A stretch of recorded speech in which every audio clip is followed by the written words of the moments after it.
Hi everyone, welcome to Border Tanks with stewiejp. I'm Stewie and this is the KV-2, the mighty Tier 6 heavy tank from Russia, and it's been driven today by Optiv from Tim Clam, and he's platooned up with his old mate Pathfinder and WCS 333 also from Tim Clam, and he's lucky enough to have been given a top tier in this game on Ruinberg. And he's wasting no time at all, getting right into the action in this big Tier 6 derp gun. Of course, the KV-2 is well known. Anyone who does Tier 6 skirmishes or clan wars will know about the KV-2. The KV-2, with its high explosive shells, does up to 910 hit points of damage. That's right, that's not a misprint. Up to 910 hit points of damage. It's only got 86 penetration, but being high explosive, it does have a burst radius of just under a metre. No, 3.6 metres. That is a massive thing. Of course, the downside is that it takes a long time to aim and a long time to reload, but if you can land and penetrate all your shots, then you're going to have an absolutely awesome game. Now, Optiv is obviously looking around to see who else is coming with him. WCS is with him in his OI, the Japanese derp tank, and Pathfinder is in his Japanese heavy tank number 6, based on the Tiger. And you can see Pathfinder's gone sort of into the central part of the map, and WCS is with Optiv, and they're going to support each other in the usual spot where heavy tanks dish it out. A few of the lower tier tanks have taken themselves out of the game on the other side of the map by the looks of things, but Optiv is waiting for his opportunity, which is exactly the right thing to do, and then he can start getting this big derp gun to do a bit of work. Only one top tier heavy tank on the other side, or only one heavy tank on the other side, and that is also a Tier 6, which is the VK3601H. See, all of a sudden it's 3-all. A few of the medium tanks having a bit of an engagement on the eastern side of the map, but Optiv's just waiting for the right opportunity, waiting for something to be lit, and waiting to get that derp gun happening, which you're going to see pretty soon. They're down by a couple of tanks now. Maybe that's because this top tier heavy tank platoon looks like they haven't really had the opportunity to shoot anything yet. But without giving too much away, that's going to change pretty soon. As I mentioned, the KV-2 has 3 kinds of ammunition. You can see it on the bottom of the screen. The high explosive, 910 damage, 86 penetration, and a bit of a burst radius of 3.5 metres. The armour piercing rounds only do 700 damage, but it gets a little bit more penetration with 136. And there's also the other armour piercing rounds, which also do 700 damage with 110 penetration. Pathfinder picks up the first kill of the platoon to start to claw back the score at 4-5. The Hetzer kindly runs straight into the position where Optiv was aiming and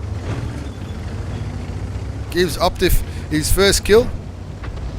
And if you look at on the other side, you can see all the enemy tanks have been spotted now, apart from the couple of artilleries and this Alico. And Optiv auto aims and kills the Panzer 4H to the Tier 5 German medium tank.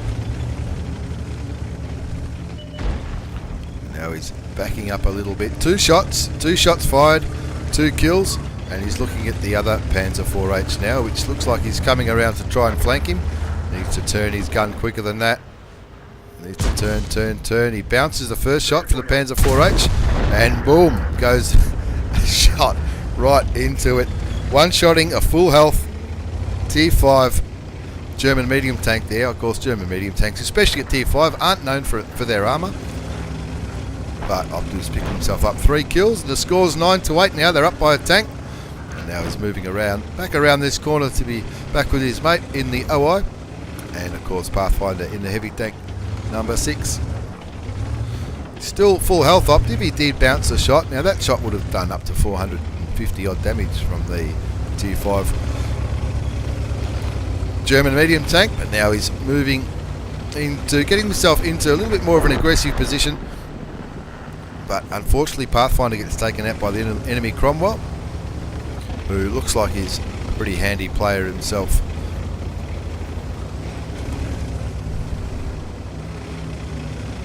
The Optiv can see that a lot of the friendly tanks are all sort of camping the base. Of course, 3 of them are artillery, so he needs to. He understands that that's what artillery players do, and is hoping for a shot on that grill. Can he aim in time? Boom! It's only 146 damage, but that's 4 shots, 4 kills with the massive derp gun on the KV-2.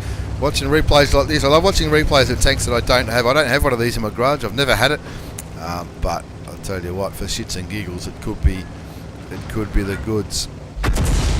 Now one of the remaining artilleries had a swing and a miss towards Optiv in his KV-2, and Optiv's thinking, well, those big artillery guns are nothing on this KV-2. Now he's firmly got his sights set on the M37, which looks like he's not moving, so he's aiming.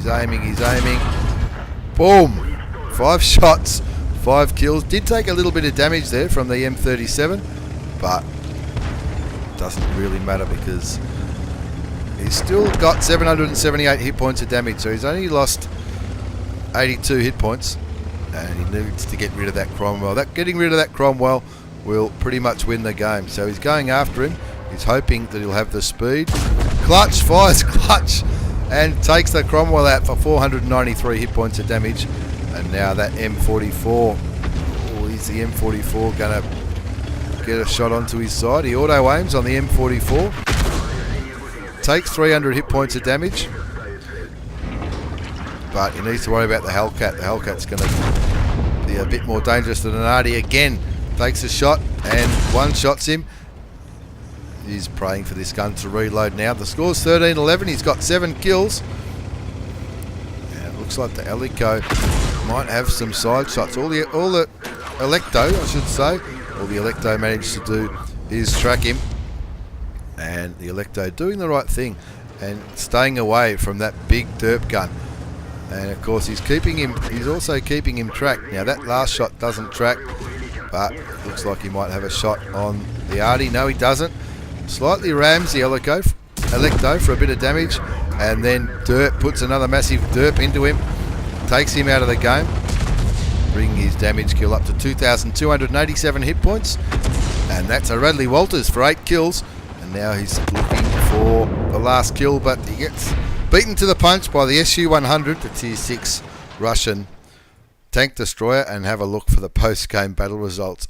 8 shots fired, 8 kills. Gives him a Radley Walters medal. Obviously the high caliber as well. He had an absolute ripper of a game in the end, even though the first few kills were low damage because the enemy tanks were already pretty low health. Of course the Top Gun for doing 6, but an Ace Tanker Mastery Badge, Bruiser, Demolition Exploit for destroying at least one enemy by ammo racking them, and of course the Fire for Effect. And you'll find that he did do quite a few ammo racks in that game.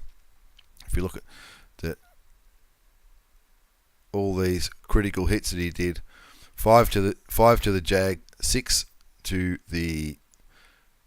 and 4 to the 2 PZ4s, 2 to the Crommy, 5 to the Electo, 5 to the M37, 5 to the Hellcat, and 6 to the Grill. That's absolutely massive because on the last mission for the Object 260, where I need to do 6 critical hits, and now you could comfortably do it with a tank like this, the big KV-2. Looking at the second page of the post-game battle results, Optiv from Tim Clan has absolutely carried that one. 2,287 hit points of damage for his 8 kills and a massive 1,440 base experience, which is absolutely enormous. 8 shots, 8 direct hits, 8 penetrations, and of course 8 kills for 2,287 hit points of damage. Even on a standard account, he's made nearly 20,000 credits in that game. Not a bad game at all. Only went for 8 minutes, and it was an absolute ripper. starring Optiv in his KV-2, a tank that I am very, very tempted to buy right now. Thanks very much for the replay, Optiv. That was an absolutely awesome game in the funny but pretty cool KV-2, the Russian Tier 6 heavy tank. Thanks for watching, everyone. Take care, and I'll see you all next time.